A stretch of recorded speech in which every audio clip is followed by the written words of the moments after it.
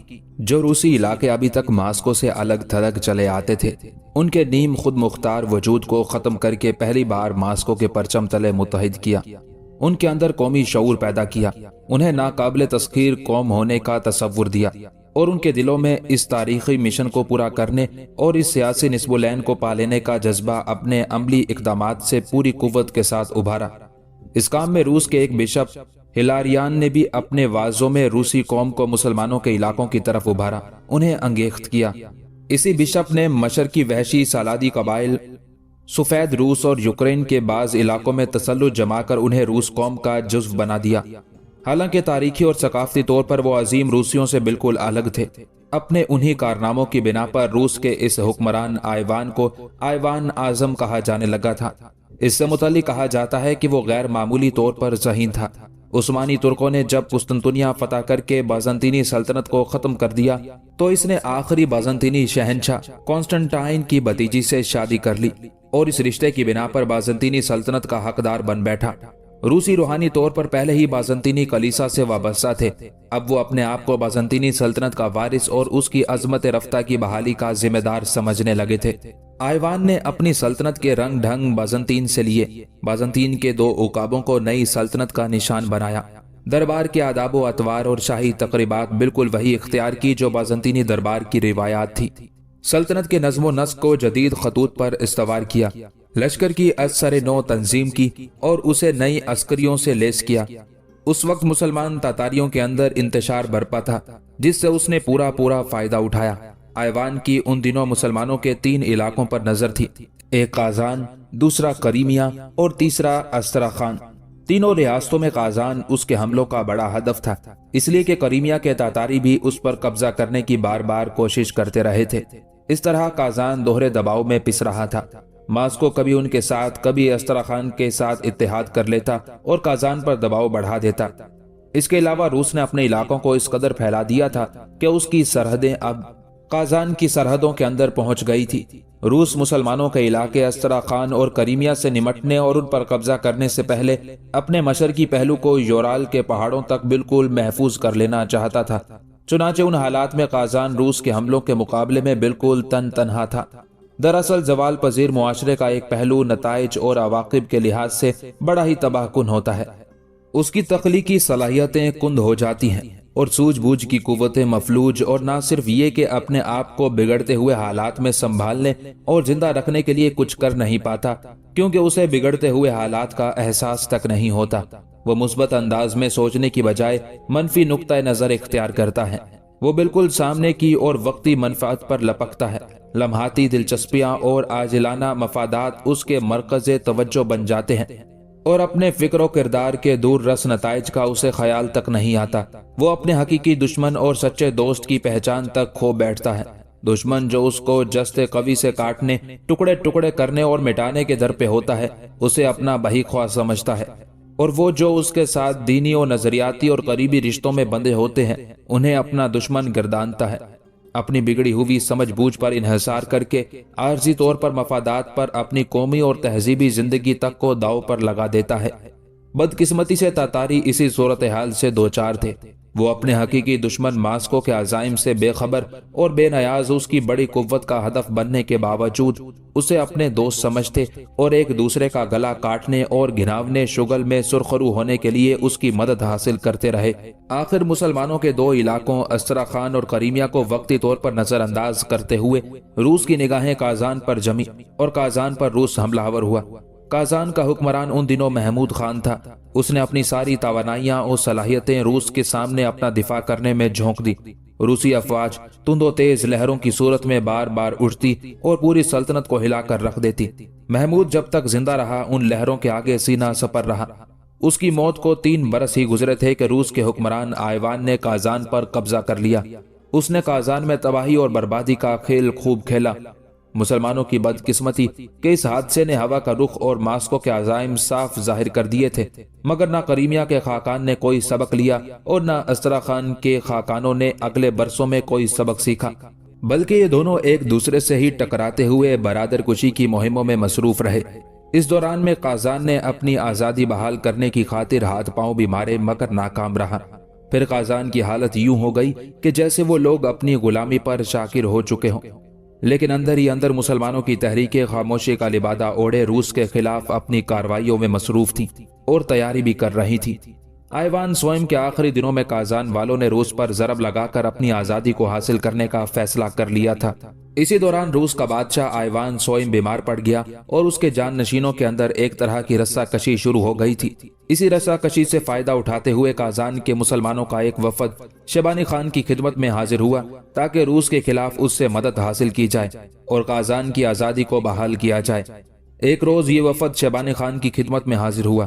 اسی روز شیبانی خان نے اپنے سالاروں کے علاوہ اپنے حمایتی مسلمان خانہ بدوش قبیلوں کے سرداروں کا اجلاس بھی اپنے خیمے میں طلب کر لیا تھا۔ اس اجلاس میں کچھ دیر تک بحث و مباحثہ ہوتا رہا۔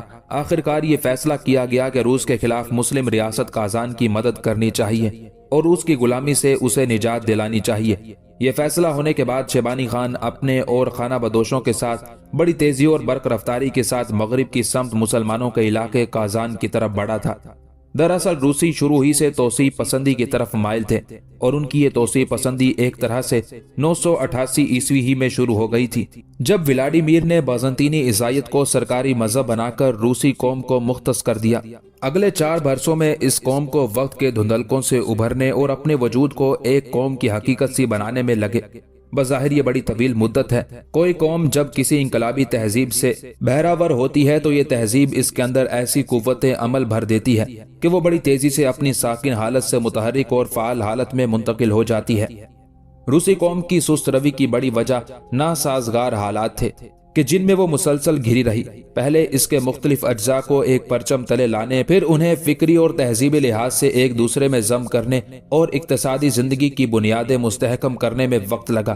یہ کام پہلے ان کے حکمران ولاڈیمیر اور اس کے بعد اس کے بیٹے یاروسلاو نے بڑی خوش اسلوبی سے کیا۔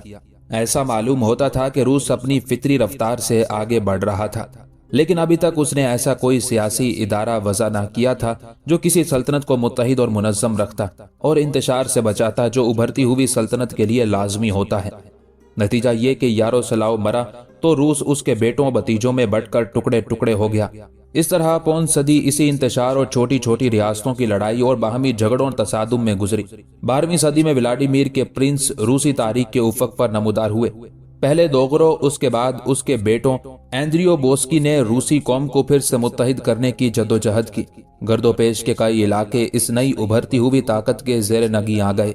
روسی قوم زوال کے بعد جس قیادت سے محروم ہو گئی تھی، بظاہر وہ ولاڈیمیر کے حکمرانوں کی صورت میں مل گئی تھی۔ ایندریو کے جان نشین بھی اپنے دادا کی راہ پر گامزن رہے۔ ابھی قومی اتحاد، سیاسی استحکام اور ترقی اور ثقافتی نشو و نما کا یہ عمل جاری تھا کہ 1223 میں منگولوں کا طوفان اٹھا، جو بڑھتے بڑھتے 1237 میں ولاڈیمیر اور روس کے دیگر علاقوں کے چراغ بجھاتا مشرقی افق پر چھا گیا۔ تمام چھوٹی بڑی ریاستوں کی اینٹ سے اینٹ بچ گئی اور روسی ایک بار پھر پارا پارا ہو کر رہ گئے۔ منگولوں کا طوفان قدرے فرو ہوا تو روسی پرنس ابھرنا شروع ہوئے۔ آخر ماسکو کی ریاست 13ویں صدی کے اوائل میں قائم ہوئی۔ یہ ولاڈیمیر کا ایک حصہ تھی اور بطور شاہی عطیہ وجود میں آئی تھی۔ الیگزینڈر نے ماسکو کو اپنی قوت کا مرکز بنا دیا۔ اس وقت یہ ایک تجارتی چوکی تھی جہاں کاروباری مہم جوؤں کے قافلے آتے جاتے اور ٹھہرا کرتے تھے۔ اب اس نے ایک چھوٹے سے بے رونق گاؤں کی صورت اختیار کر لی۔ اس ریاست کی سرحدیں صرف مضافات تک تھیں، جہاں بیٹھ کر الیگزینڈر نے اپنے بھائی ایندریو بردبد کے تعاون سے دریائے وولگا اور دریائے اوقا کے درمیانی شمالی علاقے پر اپنی بالادستی قائم کر لی۔ 1248 میں انہوں نے اہم شہر ولاڈیمیر پر قبضہ کر لیا۔ یہ وہ زمانہ تھا جب تاتاریوں کی لشکر زری نام کی سلطنت عروج پر تھی اور یہ سلطنت دریائے وولگا سے کریمیا تک پھیلی ہوئی تھی اور چنگیز خان کا بیٹا باتو خان اس کا حکمران تھا۔ دارالحکومت سرائے دریائے وولگا پر آج کے استراخان کے قریب آباد تھا۔ الیگزینڈر سیاسی طور پر بالغ نظر تھا۔ وہ جانتا تھا کہ تاتاریوں کے ساتھ تعاون کیے بغیر وہ اپنا راستہ نہیں بنا سکتا۔ اس نے عظیم تاتاری خاقان کے اطاعت کا کلاوہ اپنے گردن میں ڈالے رکھا۔ اور اس کے ساتھ مکمل تعاون کیا۔ اس پالیسی کا ہدف 3 امور تھے۔ اول یہ کہ روسیوں کو ان کے باغیانہ طرز عمل سے پیدا ہونے والے تاتاری رد عمل سے بچائے، دوم یہ کہ اپنے آپ کو ان کے نمائندے کے طور پر مستحکم کرے، اور سوم یہ کہ عظیم خاقان کی خوشنودی حاصل کر کے اپنی سرحدوں کو وسعت دے۔ روس کا یہ حکمران زندگی بھر اسی پالیسی پر عمل پیرا رہا۔ جب کوئی روسی پرنس بغاوت کرتا اور ٹیکس نہ دیتا، الیگزینڈر آڑے آ جاتا، اسے اطاعت پر آمادہ کرتا اور ٹیکس ادا کرواتا۔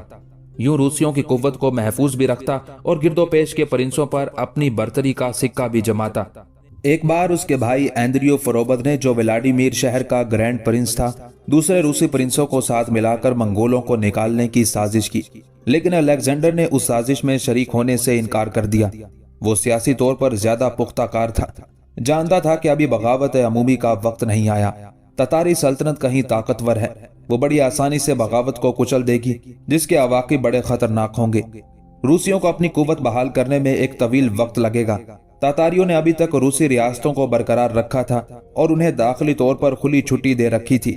ناکام بغاوت کے بعد وہ انہیں بالکل ختم کر دیں گے۔ چنانچہ اس نے اسرائے شہر جا کر عظیم خاقان کو ہونے والی اس سازش سے مطلع کیا۔ وہاں سے باتو کا بیٹا رستک تاتاری لشکر لے کر ولادیمیر شہر پہنچا، جس نے آندریو کو معزول کر دیا اور الیگزینڈر کو ولادیمیر کا گرینڈ پرنس بنا دیا۔ الیگزینڈر نے اپنی قوت کو مستحکم کرنے کا عمل جاری رکھا۔ اس نے اپنی ریاست میں قلعے اور گڑیاں تعمیر کی اور شمالی روس میں پھیلے ہوئے اپنے حلقہ اثر کو وسعت دی۔ 1258 میں پھر بغاوت ہوئی۔ وہ بھاگم بھاگ سرائے پہنچا تاکہ انہیں تاتاریوں کی انتقامی کارروائی سے بچائے۔ اپنے اس طرز عمل سے اس نے تاتاری سلطنت میں ایک ایسے پرنس کی حیثیت اختیار کر لی جو روسی رعایا اور تاتاری حکمرانوں کے درمیان بظاہر ایک قابل اعتماد رابطہ تھا اور برے وقت میں اپنی قوموں کے لیے ڈھال بن سکتا تھا۔ اس نے 29 برس حکومت کی۔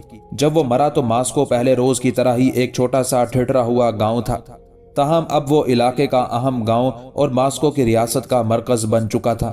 یہاں تک رقبے میں کچھ زیادہ اضافہ ہوا، لیکن سیاسی اثر و رسوخ اور حکومت کے اعتبار سے کوئی دوسری ریاست اس کا مقابلہ نہ کر سکتی تھی۔ الیگزینڈر کے بعد اس کا بیٹا ڈینیل باپ کی پالیسیوں پر عمل پیرا رہا۔ 1325 میں اس کی موت کے بعد ماسکو ریاست 140 مربع میل تک پھیل چکی تھی۔ ماسکو بظاہر عظیم تاتاری خاقان کا حلقہ بغوش اور لگاندار تھا۔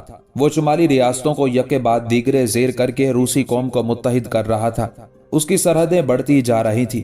تاتاری خاقان اپنی کوتاہ بینی کی بنا پر اپنے حلقہ بغوش کی روسی علاقوں میں پیش قدمی کو اپنی پیش قدمی سمجھتے تھے۔ ان کے لیے مزید اطمینان بخش بات یہ تھی کہ ماسکو روسی ریاست اور حکومت کے درمیان پیدا ہونے والے بحرانوں کو حل کرنے میں حکومت کا ہاتھ بٹا رہا تھا۔ ڈینیل کے بیٹے آئیوان اول نے باپ دادا کی پالیسی کے سب راز سمیٹے۔ اس نے مغربی اور شمالی علاقوں پر قبضہ کر کے باقاعدہ ایک ریاست کی بنیاد رکھی۔ ایک صدی گزر چکی تھی۔ ماسکو ابھی تک ایک گاؤں تھا، لیکن اس عرصے میں اس کے رقبے اور طاقت میں کئی گنا اضافہ ہو چکا تھا۔ رقبہ 500 مربع میل تھا اور اثر و رسوخ کا یہ عالم تھا کہ اس نے عظیم خاقان عبداللہ ازبک سے اپنی ریاست میں ٹیکس لگانے اور سمور کی برآمدی تجارت کے حقوق حاصل کر لیے تھے۔ یہ اقدام جہاں تاتاری حکمرانوں کے لیے بے بصیرتی کا غماز تھا، وہاں ماسکو ابھرتی ہوئی قیادت کی سوجھ بوجھ کا پتہ دیتا تھا۔ ازبک نے ٹیکس لگانے کا حق دے کر روسیوں کی حکومت کو، جو اب محض جاگیر نہیں رہی تھی، ایک ریاست کے طور پر تسلیم کر لیا تھا۔ سمور برآمد کرنے کی اجازت سے ماسکو کو اقتصادی فوائد بھی حاصل ہوئے اور سیاسی مفادات بھی۔ اس علاقے میں آنے کے بعد برآمدی تجارت تمام تر منگولوں کے ہاتھ میں آ گئی تھی۔ اس طرح روسیوں اور قسطنطنیہ کے درمیان تجارتی روابط پیدا ہو چکے تھے، وہ سب ختم ہو گئے تھے۔ اب یہ اجازت نہ صرف اقتصادی خوشحالی لے کر آئی، بلکہ کریمیا کے تاجروں کی وساطت سے بازنطینی تاجروں کے ساتھ روابط بھی از سر نو استوار ہوئے، اور ان کا نتیجہ یہ نکلا کہ ماسکو حکمرانوں اور قسطنطنیہ کی پاپائیت کے درمیان گہرے تعلقات قائم ہوئے۔ اگرچہ مورخین یہ نہیں بتاتے بازنطینی دربار سے بھی ان کا رابطہ تھا، تاہم یہ بات کچھ بعید از تصور بھی نہیں۔ بہرحال بازنطینی کلیسا کے ساتھ خصوصی تعلقات نے ایک طرف ماسکو کو سرزمین روس کا رہنما بنا دیا، دوسری طرف روسیوں کے دلوں میں پہلے سے روشن مذہبی جذبات کی لو اور تیز ہو گئی تھی۔ تقریباً 100 برس کے اس عرصے میں کچھ اور نئے عناصر بھی ابھرے اور تاریخ کی تشکیل میں سرگرم عمل رہے۔ ایک تو وہ انقلاب تھا جو تاتاریوں کی زندگی میں آیا، ایک ایسا انقلاب اگر تاتاری ان کے تقاضوں میں اپنے آپ کو ڈھال دیتے اور ان کی روشن کردہ مشعل لے کر اٹھتے تو شاید آج تاریخ کا رخ کچھ اور ہوتا۔ 13ویں صدی کے وسط میں لشکر زریں کے تاتاریوں میں اسلام پھیلنا شروع ہوا۔ باتو خان کے جانشین برقع خان نے سب سے پہلے اسلام قبول کر لیا اور خاقان کے مسلمان ہوتے ہی تاتاریوں کی بھاری اکثریت حلقہ بگوش اسلام ہونا شروع ہو گئی۔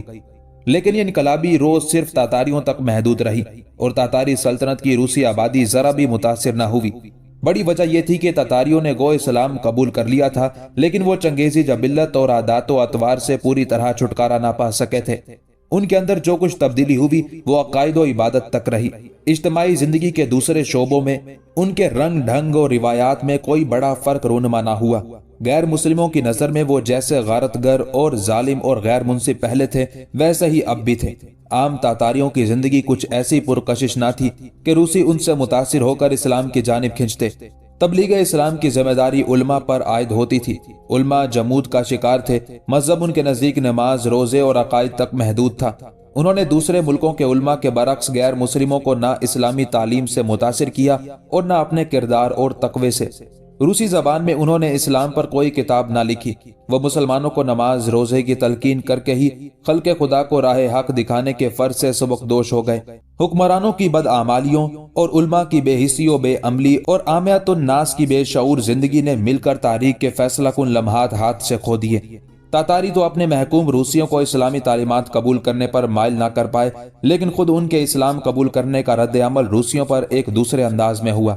بازنطینی یعنی مشرقی عیسائیت کی روح اور اس سے جنم لینے والا سیاسی شعور 3 صدیوں کے سنگین اتار چڑھاؤ کے باوجود ان کے اندر زندہ رہا تھا۔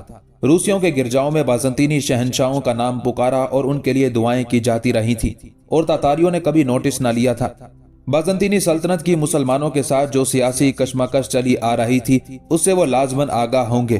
روسی کلیسا کے بشپ قسطنطنیہ آتے جاتے رہتے تھے۔ انہوں نے ان کے اندر ایک عظیم نسب العین رکھنے والی اور خدا کی منتخب قوم ہونے کا احساس بھرا تھا۔ اس احساس کو وہ وقتاً فوقتاً تیز کرتے رہے ہوں گے۔ مسلمانوں کے ساتھ قسطنطنیہ کی جو لڑائیاں پچھلے 5-6 صدیوں سے ہو رہی تھی اور ترکوں کا خطرہ سنگین تر ہوتا جا رہا تھا، اس سے بھی انہوں نے اپنے ہم مذہب لوگوں کو آگاہ کیا۔ اس لیے جب تاتاریوں نے اسلام قبول کیا تو وہ روسیوں کی نظر میں ایک ایسی قوم بن گئے جو ان کے مذہب اور اقتدار کی دشمن تھی۔ یوں نفرت اور اناد کے جو جذبات ان کے اندر ایک حاکم قوم کی حیثیت سے تاتاریوں کے خلاف پہلے سے موجود تھے، وہ اور زیادہ شدید اور پختہ ہو گئے تھے۔ اب 2 قومیں آمنے سامنے کھڑی تھی۔ ایک قوم حاکم تھی اور دوسری محکوم۔ وقت کی رفتار کے ساتھ دونوں قومیں اس فطری عمل سے گزر رہی تھی جس سے ہر فاتح اور مفتوح قوم گزرا کرتی ہے۔ مورخین نے اس فطری عمل کا تذکرہ کچھ ان الفاظ میں کیا ہے: حصول فتح کے بعد فاتح پر انحطاط اور تنزل شروع ہو جاتا ہے، اس لیے کہ وہ اب اپنی زندگی کے اصل ماحول سے نکل آتا ہے اور معاشی لحاظ سے بھی بے ضرورت بن جاتا ہے، لیکن اس کا حریف قوت حاصل کر لیتا ہے، اس لیے کہ وہ اپنی اصل جگہ رہتا ہے اور معاشی لحاظ سے چیزیں پیدا کرنے کی صلاحیت زائل نہیں ہونے دیتا۔ یہ انسانی ریوڑ کچھ مدت بعد اپنی مردانگی بحال کر کے اپنے گلا بان حاکموں کو یا تو نکال باہر کرتے ہیں یا اپنے اندر جذب کر لیتے ہیں۔ دونوں اس فطری عمل کے بالکل اپنی ابتدائی مرحلے میں تھی۔ اس مرحلے میں فاتح قوم عموماً صورتحال کا صحیح احساس نہیں کر پاتی۔ دوسری طرف محکوم قوم پورے احساس و شعور کے ساتھ اگلے مرحلے میں داخل ہونے کے لیے ہمتاً جدوجہد میں مصروف ہو جاتی ہے۔ چنانچہ روس کے نئے حکمران آئیوان اول نے اگلے مرحلے میں قدم رکھنے کے لیے زمین ہموار کر دی تھی۔ باقی مراحل اس کے بیٹے سائمن اور پوتے کے عہد میں طے ہو گئے۔ یہ دونوں باپ بیٹے ایک دوسرے سے بڑھ کر تالے آزما تھے۔ انہوں نے گرد و پیش کی چھوٹی چھوٹی ریاستوں پر قبضہ جمانے اور اپنی ریاست کو وسعت دینے کا سلسلہ جاری رکھا۔ اب ماسکو ایسے ذرائع اور وسائل سے بہراور ہو چکا تھا جو کسی قوم کے ابھرنے کے لیے ضروری ہوتے ہیں۔ دوسری طرف مسلمان لشکر زرین انحطاط اور داخلی انتشار کا شکار ہو چلا تھا۔ دارالحکومت سرائے کی گرفت دور دراز کے علاقوں پر کمزور پڑتی جا رہی تھی۔ روسی حکمران ان کی اس کمزوری سے پورا فائدہ اٹھا رہا تھا۔ روسی قبائل کو متحد کرنے کا عمل مکمل ہوتے ہی اس نے مسلمان تاتاریوں کے اقتدار کو چیلنج کر دیا اور 1380 میں دریائے ڈان کے کنارے تاتاریوں کے ساتھ پہلا تصادم ہوا۔ اگرچہ روس متوقع نتائج حاصل کرنے میں ناکام رہا، لیکن یہ تصادم اس بات کی علامت تھی کہ روسی ریاست بنیادی طور پر مضبوط قوت بن چکی ہے اور روسیوں کو مسلمانوں کا مقابلہ کرنے کے لیے ایک باصلاحیت بالغ نظر اور فعل قیادت مل چکی ہے۔ اسی دوران ان روسیوں کا قازان کی مسلم ریاست کے ساتھ ایک ٹکراؤ بھی ہو گیا۔ اگلے 15 برس میں مسلمانوں کے لشکر زرین کی انحطاط کی رفتار اور تیز ہو گئی۔ ماسکو اب قازان کے ساتھ دوسرے مارکے کی تیاری کر رہا تھا کہ 1395 میں تیمور آندھی بن کر ایشیا سے اٹھا۔ اس کے تھپیڑوں نے بڑی بڑی سلطنتیں خاک میں ملا دی۔ اس وقت ماسکو میں واسلی اول حکمران تھا۔ تیمور ٹڈی دل لشکر لیے ماسکو پہنچا۔ واسلی نے لڑنے کی بجائے سر اطاعت خم کر دیا اور پھر اپنے خول میں سمٹ گیا۔ تیمور نے تمام شمالی ایشیا کو زیر و زبر کرتے ہوئے منچوریا سے قزوین تک ملکوں اور علاقوں کی اینٹ سے اینٹ بجا دی۔ تیمور لنگ وہ بدبخت اور غیر ذمہ دار حکمران تھا جس نے انحطاط پذیر مسلمانوں کے لشکر زرین کے تاتاریوں پر بھی حملہ ور ہو کر ان کی طاقت پر ایسی ضرب لگائی کہ وہ دوبارہ کھڑے نہ ہو پائے۔ تیمور لنگ کی یہ ضرب پڑنے سے جہاں مسلمان تاتاری کمزور ہوتے چلے گئے وہاں ماسکو طاقت و قوت پکڑتا گیا، اس لیے کہ غیر ذمہ دار اور بدقسمت تیمور لنگ نے مسلمانوں پر تو ضرب لگا کر ان کی کمر توڑ دی، انہیں کمزور کر دیا، لیکن اس غیر ذمہ دار اور وحشی حکمران نے ماسکو پر حملہ نہ کیا۔ ماسکو کے قریب جا کر ان سے صلح کر لی۔ ایسا اس نے اس لیے کیا تھا کہ اس کے لشکر میں عیسائیوں اور نصرانیوں کی ایک بہت بڑی تعداد تھی۔ اس کے لشکر میں روسی بھی بہت زیادہ تھے جن کی وجہ سے وہ روس پر حملہ آور نہ ہوا۔ اگر اس وقت تیمور لنگ ذمہ داری کا مظاہرہ کرتے ہوئے روس پر حملہ آور ہوتا تو آج روس وہ بڑی طاقت نہ ہوتا جو وہ ہے۔ حیرت کی بات ہے کہ تیمور لنگ نے ارد گرد کی مسلمان ریاستوں کو تو کچل کر اور دبا کر رکھ دیا لیکن ماسکو کو بالکل محفوظ رکھا، بلکہ تیمور کے ساتھ اس کے تعلقات دوستانہ اور خوشگوار رہے۔ اس کی چھتری تلے اس نے مغرب کی طرف بڑھنا شروع کیا اور جب 1405 میں تیمور لنگ فوت ہوا تو روسی ریاست ایک چھوٹی سی سلطنت میں تبدیل ہو چکی تھی۔ اس کے بعد تاتاری مسلمانوں کو ایک اور موقع ملا، وہ یہ کہ روس کے حکمران واسلی اول 1425 میں آنکھیں بند کی تو اس کے جانشینوں میں جنگ اقتدار چھڑ گئی، مگر تاتاری اس خانہ جنگی سے کوئی فائدہ نہ اٹھا سکے۔ ان کی کمر تیمور لنگ نے توڑ دی تھی، باصلاحیت قیادت سے وہ محروم ہی تھے۔ ان کا انتشار بڑھتا گیا۔ 1430 میں مسلمان تاتاریوں کی عظیم سلطنت کے ٹکڑے ٹکڑے ہو گئے۔ اس کی جگہ قازان اور استراخان اور کریمیا کی 3 سلطنتوں نے لے لی جو باہم برسر پیکار رہنے لگے۔ اسی دوران ماسکو خانہ جنگی کی دلدل سے نکل آیا تھا اور واسلی دوئم نے تیمور کی زخم خوردہ شکستہ حالت دنیا میں اپنا کردار ادا کرنے کے لیے بساط سیاست پھر سے بچھا لی تھی۔ بے بصیرت تاتاری حکمران ایک دوسرے کو نیچا دکھانے کے لیے ماسکو سے مدد طلب کرتے تھے، اس لیے کہ مسلمان تاتاریوں کی سلطنت اب 3 حصوں میں بڑھ چکی تھی، یعنی قازان، استراخان اور کریمیا، اور یہ تینوں ایک دوسرے کو نیچا دکھانے کے لیے ماسکو کی طرف دیکھتے تھے۔ ماسکو والے اپنے سوچے سمجھے منصوبے کے تحت کبھی ایک فریق کی مدد کرتے اور کبھی دوسرے کی۔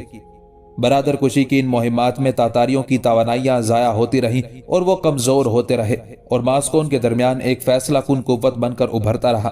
آخر قازان پر حملہ کر کے قازان کو فتح کر لیا تھا اور اب قازان ایک بار پھر اپنی آزادی برقرار رکھنے کے لیے روس کے خلاف حرکت میں آ رہا تھا۔